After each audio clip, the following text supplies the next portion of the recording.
Bismillahirrahmanirrahim. Assalamualaikum warahmatullahi wabarakatuh. Sampurasun.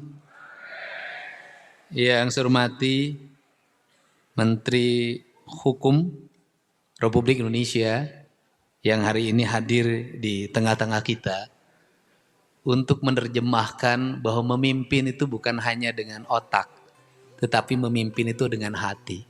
Karena kecerdasan manusia yang tertinggi itu di perasaan, bukan di pikiran. Karena memimpinnya dengan hati, maka memandang hukum itu bukan rangkaian kata-kata yang disusun dalam naskah undang-undang.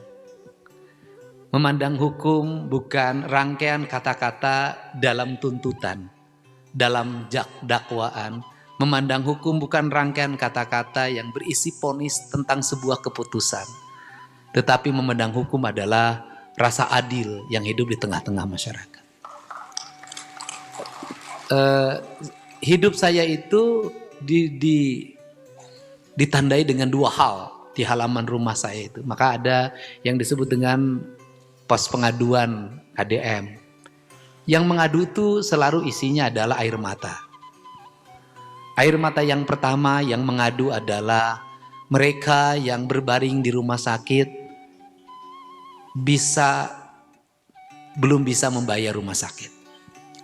Mereka yang berbaring di rumah sakitnya sudah dibayar, sudah dijamin oleh BPJS, tetapi biaya untuk kehidupan keluarganya yang ditinggalkan, ongkos untuk bolak-balik dari rumah ke rumah sakitnya, biaya angkutannya, atau ada lagi Pak, korban pembegalan, matanya hampir keluar, minta diantar ke rumah sakit Cicendo karena BPJS-nya tidak bisa mengklaim. BPJS tidak bisa membayar korban pembegalan. BPJS tidak bisa membayar korban-korban kekerasan lainnya. Menurut saya itu yang tadi saya ketika berkumpul ini nota protes pertama saya pada BPJS. Yang kedua adalah yang mengantri itu orang yang ingin dilakukan pendampingan karena proses pelaporannya mengalami hambatan, tekanan. Dan sebelum pos bantuan hukum ini hari ini diresmikan, saya sudah punya 200 pengacara yang disebar di seluruh provinsi Jawa Barat yang mendampingi seluruh rakyat yang kesusahan. Ada pegawai pos yang hari ini mendapat kompensasi 500 juta karena di PHK sepihak. Ada keluarga yang malpraktek di rumah sakit mendapat 500 juta sebagai pengganti. Ada orang yang kembali hak-hak hidupnya yang belum selesai, satu yang minta dinikahi oleh saya itu belum. Serius tadi. Pak Menteri, saya waktu jadi gubernur membuat peraturan, judulnya Peraturan Budaya Desa. Di peraturan itu diatur tentang culture sebagai kekuatan mengatur regulasi. Saya meyakini betul Pak, kalau desa diatur terus dengan perangkat undang-undang dan budayanya ditinggalkan, desa akan hilang sebentar lagi. Yang ada adalah para kepala desa yang ahli dalam membuat administrasi, tapi omongannya nggak didengar sama rakyat. Kenapa? Kulturnya hilang. Indonesia adalah negeri culture, negeri kultural. Kita punya pengalaman kultur yang lama. Kita hidup di zaman kerajaan karena culture. Saat kolonial menguasai republik ini, bangsa kita masih survive karena culture. Ketika Orde Lama, kita culture. Ketika Orde Baru, culture. Diserang oleh krisis ekonomi global, hampir bangkrut bangsa ini 99, 98, culture. Telah menjaga seluruh kantong ekonomi publik yang bertahan berdasarkan tanah, air, udara yang bersenyawa. Tidak semua persoalan harus diselesaikan dengan tata kelola anggaran dan pemerintahan. Negeri ini nggak sanggup kalau melakukan itu. Untuk itu di Pergub itu dulu ngatur. Di antaranya kalau nebang pohon yang ketinggian sekian, kemiringan kesekian gak boleh ditebang. Kalau bangun rumah menghadapnya harus ke sana. Kalau ada masalah hukum yang kasusnya pencurian apapun di bawah 10 juta tidak boleh dibawa ke ranah pengadilan. Kalau dia mencuri ayam karena lapar, maka yang harus dipanggil tetangganya, yang harus dipanggil RW-nya dan kepala desanya. Kenapa? Kalau orang mencuri karena lapar, yang salah bukan rakyatnya, yang salah pemimpinnya, kenapa rakyatnya dibiarkan lapar. Maka dibuatlah tiap desa yang disebut dengan lembaga peradilan adat. Diisi oleh para tokoh, berperanlah Babinsa, Babin Kamtibmas. Ketika Pak Jaksa Agung terpilih menjadi Jaksa Agung, maka keluarlah yang disebut dengan restorasi justice. Di restorasi justice ternyata orang mencuri motor karena istrinya sedang melahirkan. Menurut saya dia mencuri karena untuk kepentingan istrinya. Dan istrinya satu. Kecuali dia mencuri untuk kepentingan istrinya yang keempat. Itu tidak boleh restorasi justice.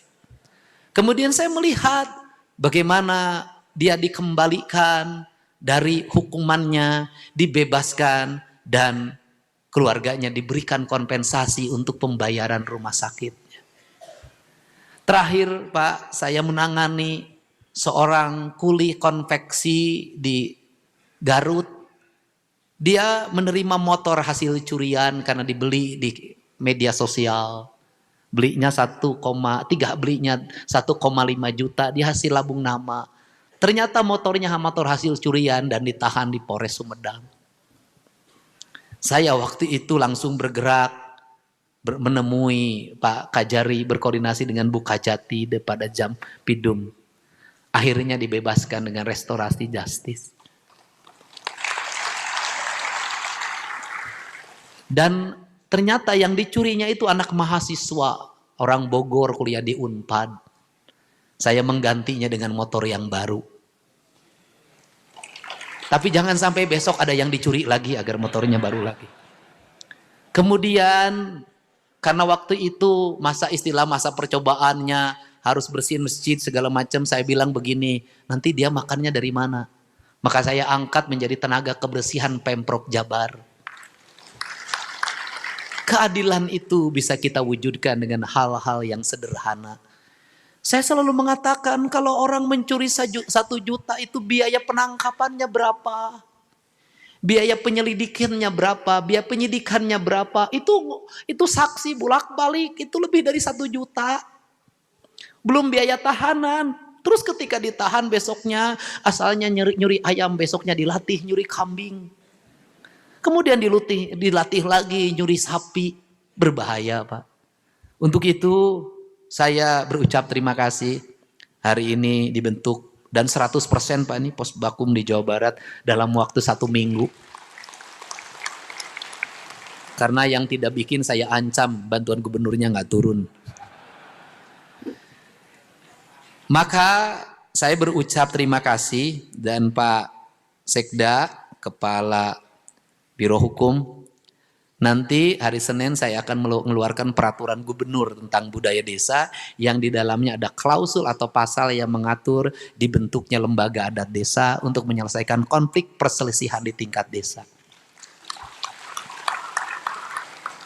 Saya kemarin didatangi oleh Pak Yai dari Malang yang dosen. Saya ajak diskusi rame-rame luar biasa. Hari ini juga tetangganya akan bertemu saya. Mohon maaf itu dari Malang memang datang ke sini. Mungkin saya tidak terlalu lama karena diminta kalau Kang Dedi datang, kayaknya ini kelar seluruh masalah. Mungkin juga saya akan datang. Kenapa? Ternyata seluruh masalah di Indonesia itu bisa diselesaikan dengan 2. Dengan tawa dan dengan tangis. Tidak usah dengan kekerasan, tidak usah dengan ancaman, tidak usah. Karena kata orang Sunda, apalagi Siliwangi, ada yang disebut dengan ngadu bako. Di Indonesia itu masalah bisa diselesaikan dengan 2 hal. Merokok dan minum kopi. Selesai. Sudah. Yang tidak pernah selesai itu adalah istri yang selalu cemburu pada suaminya. Sudah selesai. Kalau saya termasuk orang yang sudah terbebas dari rasa cemburu. Untuk itu nanti di Senin Pergubnya keluarin Pak Sekda. Kemudian nanti di desa nanti ada jaksa masuk desa. Kemudian ada Babinsa, Babin Kaptimas, tokoh-tokoh penting. Nanti ada gubernur bersedia Mencuri karena apa ini? Ini memang terpaksa. Kalau terpaksa, udahlah sama gubernur ditangani, diganti itu yang bekas nyurinya. Dan mereka harus dibebaskan. Kenapa? Karena saya membayangkan Pak, orang miskin ketika suaminya sakit, miskinnya double. Kenapa? Dia berhenti bekerja, berutang Pak. Saya kebayang kalau orang miskin ditahan, dia habis anak-anaknya. Gak bisa sekolah. Bisa jadi istrinya jadi PSK. Kenapa? Gak ada jalan. Kita ingin kemiskinan ini selesai. Dan kita ingin keadilan ini tegak. Dan caranya satu, memimpin dengan hati. Pak Menteri, gedung ini ada pertemuan hari ini 3 kali. Pagi-pagi saya bertemu dengan 4.500 anak-anak yang sudah lulus pendidikan otomotif yang akan menjadi karyawan BYD, pabrik mobil elektrik Subang. Dan saya mensyaratkan pada seluruh industri di Jawa Barat tidak boleh ada lamaran kerja. Semua orang cukup diakses dari data, kemudian panggil, seleksi. Setelah lulus seleksi, baru dia ngurus SKCK. Baru dia ngurus lamaran kerja. Kenapa? Jangan sampai orang lagi nyari kerja harus keluar biaya untuk kepentingan persyaratan kerja. Tadi. Cicing sia tenggeus nyaho turun dana desa tadi ku aing. Nih. Yang kedua, saya bertemu dengan birokrat, Pak. Orang lain tuh begitu dilantik itu langsung pidato di depan pegawai. Saya ini semenjak dilantik tanggal 20 Februari baru tadi saya bertemu dengan pegawai. 3.500 pegawai Pemprov baru tadi bertemu. Untuk apa? Membangun spirit. Saya sudah bercerita dengan nyata apa yang dilakukan dalam waktu 8 bulan ini. Bisa terlihat di mana-mana. Nah, apa yang saya sampaikan? Saya sampaikan juga, ini kan harus jujur. Tahun depan ini Jawa Barat kehilangan dana transfer. 2.458 miliar. Kabupaten kota 2,5 triliun. Totalnya kita hampir 5,7 triliun. Saya katakan, ini kemarin kita ketika saya mimpin anggaran provinsi sudah turun karena dibagi-bagi hasil Pak. Dulu sebelum saya 37 triliun Pak. Ketika saya mimpin yang 6 triliun sudah bagi hasil dalam pajak kendaraan bermotor. Tinggal 31 Pak. Tetapi dari 37 triliun ke 31, anggaran belanja pembangunannya naik 10 kali lipat. Saya boleh cerita deh, siapa tahu dibisikin sama Menke. Anggaran pembangunan jalan Pak Menteri, dulu itu cuma 400. Waktu anggaran 37 triliun. Hari ini anggaran 31, 3,5 triliun. Anggaran untuk pasang listrik gratis bagi warga miskin, dulu hanya sekitar 20 miliar. Hari ini 500 miliar. Anggaran PJU yang dulu paling hanya 40, makanya di jalan raya di Jawa Barat sekarang mulai berbaris, hari ini mendekati angka 1 triliun. Pembangunan ruang kelas dulu 0, makanya ribut terus ketika masuk sekolah. Hari ini 1,2 triliun. Kemudian rumah sakit, hari ini masuk rumah sakit dimanapun. Kalau miskin, saya gratiskan. Provinsi bertanggung jawab. Tetapi di balik itu memang saya melakukan tindakan yang gila. Satu, nggak ada tuh baju dinas gubernur. Dua, anggaran perjalanan dinas gubernur dulu 1,5 miliar. Turun jadi 750. Hari ini saya turunin lagi menjadi 100. Jadi yang gubernur keliling Jawa Barat tiap hari. Itu sampai hari ini hanya menghabiskan anggaran 76 juta sampai hari ini. Saya keliling tiap hari itu hanya menghabiskan 76 juta sampai hari ini. Nah, saya buang lagi.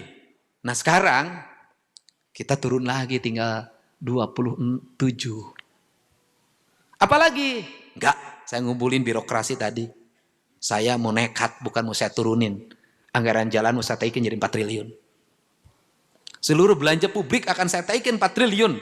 Tetapi mohon maaf Pak Menteri, tahun depan kalau berkunjung ke Jawa Barat tidak akan ada snack. Tidak akan ada makan nasi dus, paling hanya air putih.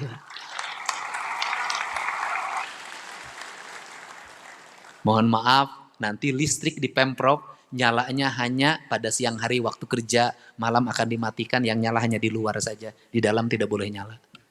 Airnya akan dimatikan ketika jam kerja selesai.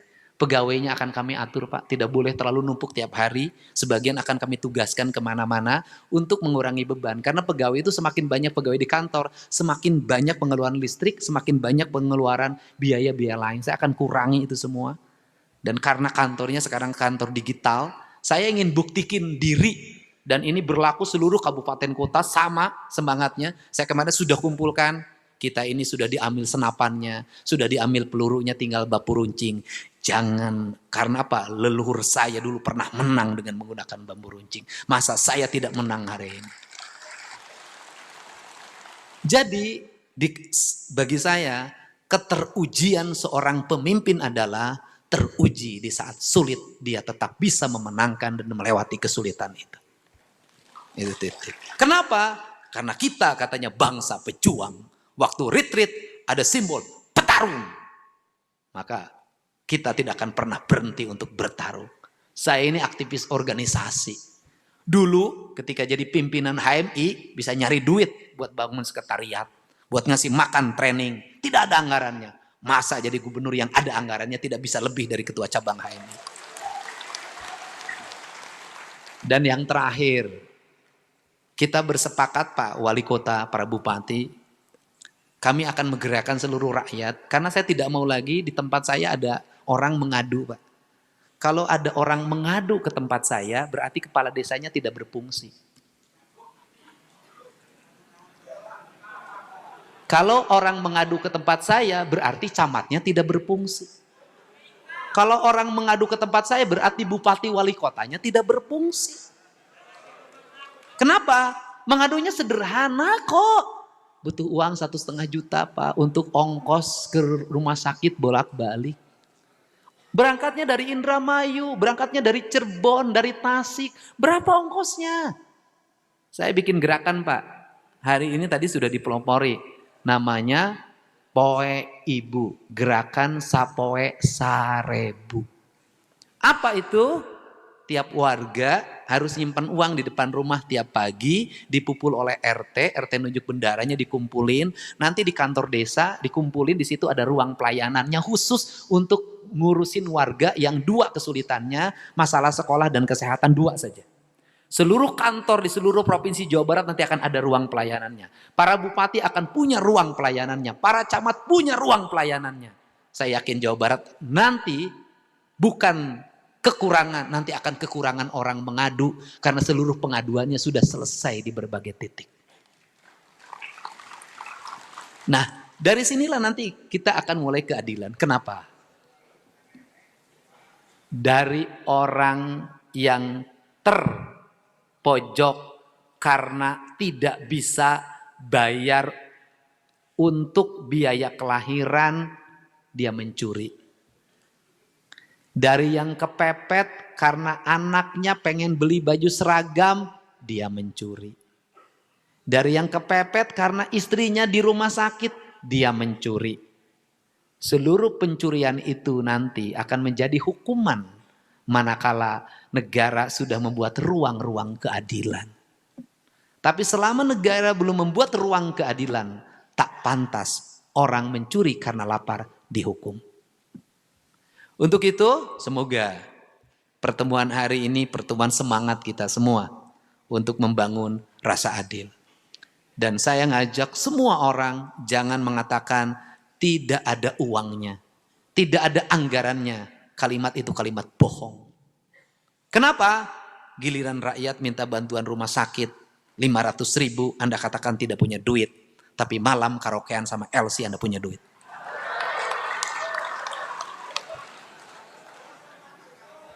Giliran rakyat minta beras 3 liter, Anda tidak punya duit.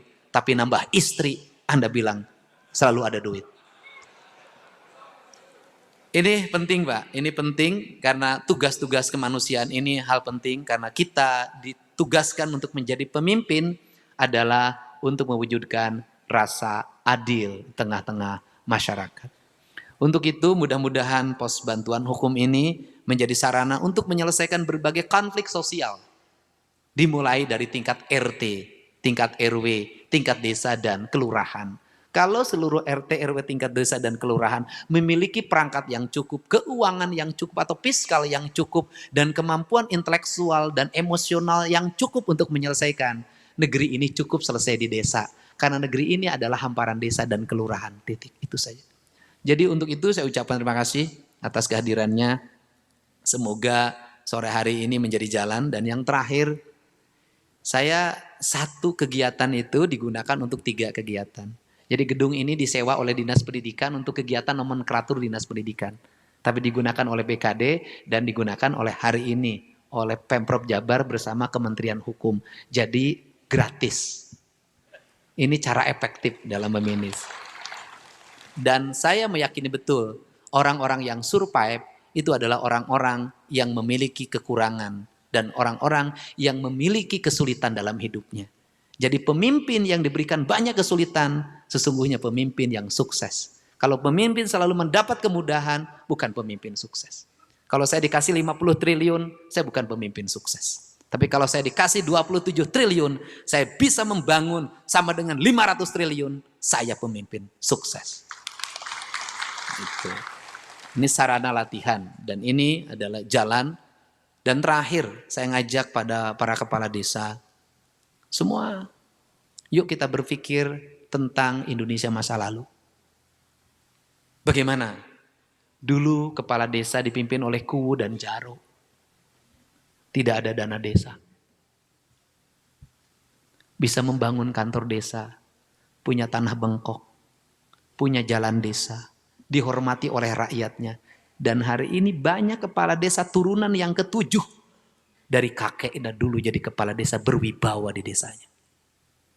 Apa artinya? Membangun bukan umpulan angka-angka APBD. Tapi membangun adalah spirit dari orang untuk membuat karya cipta tanpa harus hanya anggaran saja. Ini penting Pak. Kenapa? Kekuatan kultural kita yang harus tumbuh. Saya berulang-ulang ngomong, kekuatan kultural kita harus tumbuh. Malah saya kalau boleh usul ke pemerintah, kepala desa tidak mesti punya ijazah. Kalau saya boleh usul. Kenapa? Memimpin desa beda dengan kepala OPD. Jadi kepala desa beda dengan jadi gubernur. Beda. Kepala desa adalah kekuatan kultural. Kekuatan sacido metu saucap nyata, legok tapak genteng kadek, itulah kekuatan yang bisa meredam kemarahan rakyat. Bisa menggerakkan rakyat. Justru kalau menurut saya, dengan anggaran desa yang masuk sekarang bukan berarti melarang anggaran desa, tidak. Membuat kepala desa setiap hari merana. Kenapa merananya? Kepala desa enggak boleh korupsi. Tapi tiap hari berbagai kelompok datang ke desa.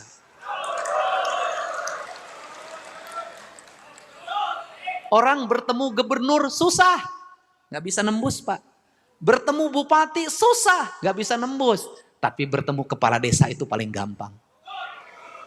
Nungorak nake belah mana nyahun. Nah kita ngomong realitas. Yang berkunjung ke desa itu pulangnya pasti diamplopin. Sekali berangkat gocap. Kali 10 500. Rombongannya ada pagi jam 8, siang, sore. Digabungin sehari 2 juta. Sebulan berapa? Sebulan bisa 60 juta, ngambilnya di mana ya dana desa. Nanti diperiksa lagi inspektorat, dihitung lagi. Nambah doi rokok. Nanti ujungnya masuk kejaksaan, harus dikembalikan itu ke kas negara dalam waktu cepat. Banyak kepala desa akhirnya menjual rumahnya. Kenapa? Karena ketidakberanian menghadapi tekanan dari luar. Bener nggak? Tapi ayo oke kepala desa nu bisa nyandung bengar aya. Tidak semuanya. Nah, ini kan itu juga terjadi di kepala sekolah. Untuk itu, para kepala desa, kan saya sudah minta ada koordinatornya. Seluruh kepala desa harus ada legal yang mendampinginya tiap kabupaten. Yang minta duit ke desa, tong dibere ajakan gelut. Dengan catatan kepala desanya tanpa celah. Bagaimana yang berikutnya? Kalau di pos kabupaten ada mamin, jamuan tamu. Di pos kementerian ada jamuan tamunya. Di organisasi perangkat daerah ada jamuan tamunya. Di desa nggak ada komponen itu. Sedangkan kepala desa, camat berkunjung tiap minggu, sekmat berkunjung, kepala urusan berkunjung, Tipemda inspektorat berkunjung, kepala Bapeda berkunjung. Ada yang mau ngukur jalan, mampir dulu ke desa, semuanya diajak dahar, dirokok. Betul tidak? Udah, karena itu budayanya. Nggak sok siapa pegawai Pemda yang penting aku sok di ongkosan kok balik naiknya. Berkunjung, makanya selama saya jadi gubernur tidak ada lomba desa. Nggak ada. Kenapa? Karena apa? Hadiahnya cuman sertifikat, oloknya gede. Makanya lombanya cuma satu, yaitu Gapura, Sriba, Duga. Mereka yang terpilih desa terbaik mendapat 9 miliar dalam bentuk anggaran pembangunan. Selesai. Nah, ini yang terjadi. Untuk itu yaitu bobotnya diturunkan, sehingga nanti ini yang dimaksud. Jadi setiap tamu ke desa nanti ada bendahara yang memegang anggaran rereongan sapoe sarebu di depan. Begitu ada tamu yang datang ke situ langsung ditanya, "Bapak kunaon di rumah sakit?" Padahal mah arek meres, tetulus balik deui. Ini penting, Pak. Ini penting. Nah, terakhir, tetapi sesusah-susahnya kepala desa masuk dalam 7 keajaiban dunia.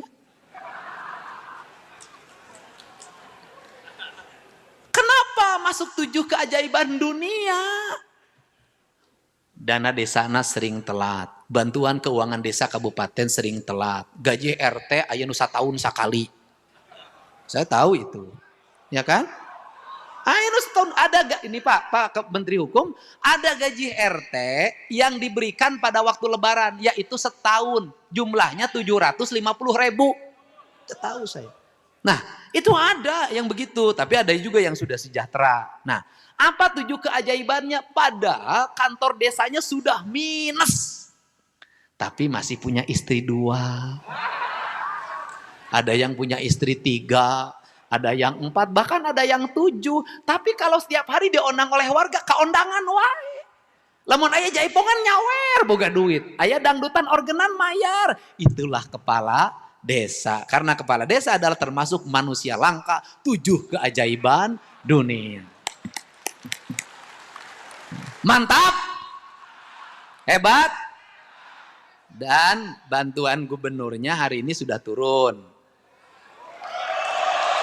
Yang belum turun bukan salah di saya, salah di pengajuannya. Yang sudah masuk ke meja Badan Pengelolaan Keuangan otomatis cair. Betul nggak? Sekarang gini, Pak Kepala Badan Pemberdayaan Masyarakat Desa, mana?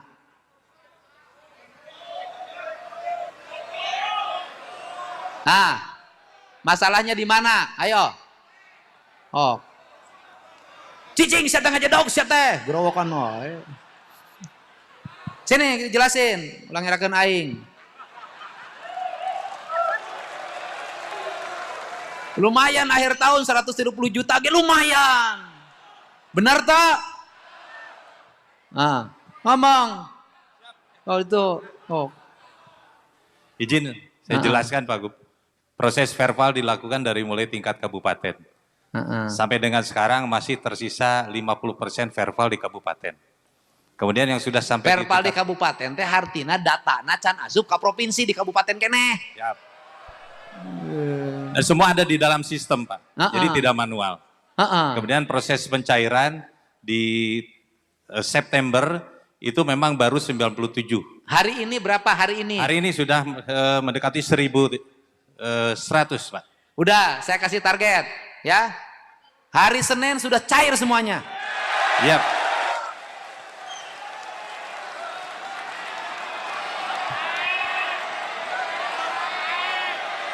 Ya kan? Nanti kalau yang kepala BPMD kabupatennya tidak mau ngelembur sampai hari Minggu, hari Senin akan saya umumkan kepala BPMD kabupaten yang malas. Setuju? Kita berontak saja berontak. Oke. BPMD kabupaten ada, berdiri semuanya. Nangtong. Saya ulah minta uang rokok nawai ka desa teh kudu gerajan teh. Ya, nanti langsung Pak diumumin di media sosial saya. Hari ini Bapak masukin ke media sosial saya, kirimin, saya umumin BPMD termalas di Provinsi Jawa Barat ini. Siap. Oke? Siap. Mantap. Oh, kanu duit mah. Ulah ngagulung dirinya, pindah ke luhur pindah. Ejang, ulah ngagulung napanto. Pak kepala saya itu kalau dengan kepala desa tuh kayak temen. Awas, tapi siala mundu 130 juta ku siap pakai kakarokean ku aing awas ya.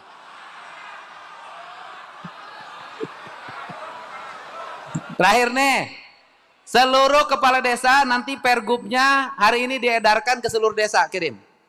Bentuk namanya bendahara yang khusus menangani rereongan yang dulu mah bias perelek. Ya, tiap kantor desa di depan rumah kepala desa harus ada pos pengaduan masyarakat, didinya bendaharana langsung. Catatan, terhitung 1 Januari, kalau masih ada warga Jawa Barat datang ke rumah saya, mengadukan tidak punya biaya untuk ongkos ke rumah sakit, maka bantuan gubernur untuk desa itu akan saya hentikan.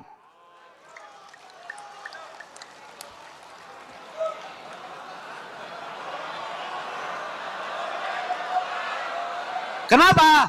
Karena saya tidak mau anggaran jatuh pada pemimpin yang tidak punya kepekaan dan empati pada rakyatnya. Itu serius, dimasukin Pak, klausulnya. Bangsa Indonesia ini kalau tidak dipaksa, tidak akan bisa. Dan kemudian nanti sistemnya bagaimana? Kalau desa tidak mampu, maka bendahara desanya nanti WA ke bendahara kabupaten kota.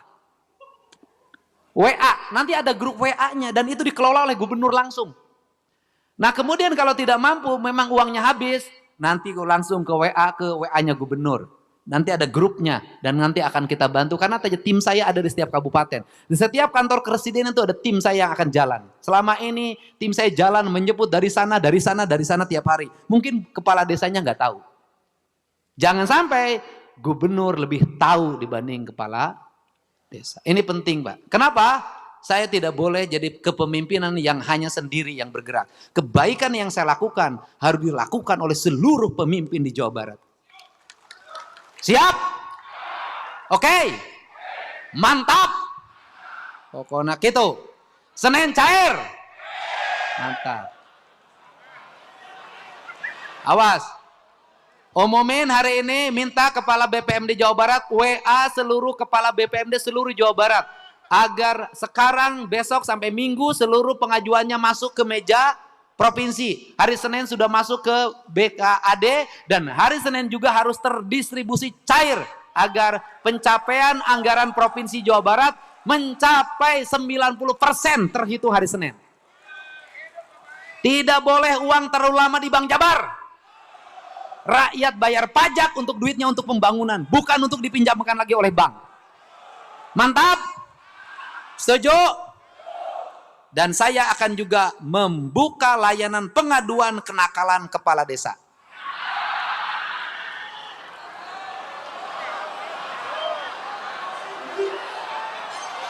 Lebih baik rakyat ngadu sama saya. Pasti kepala desanya saya nasehatin. Dibanding ngadu sama yang lain, saya diperes kena. Betul tidak? Dan saya juga membuka pengaduan bagi istrinya yang disakiti.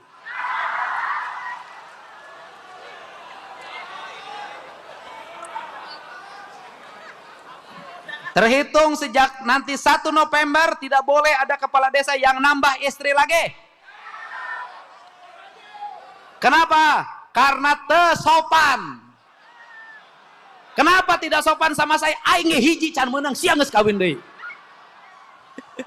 Baik, saya ucapkan terima kasih. Assalamualaikum warahmatullahi wabarakatuh. Sampurasun.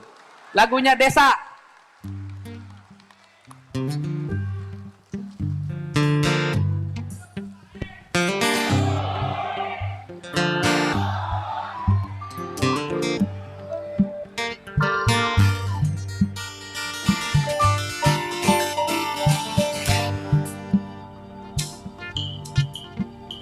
Desa harus jadi kekuatan ekonomi agar warga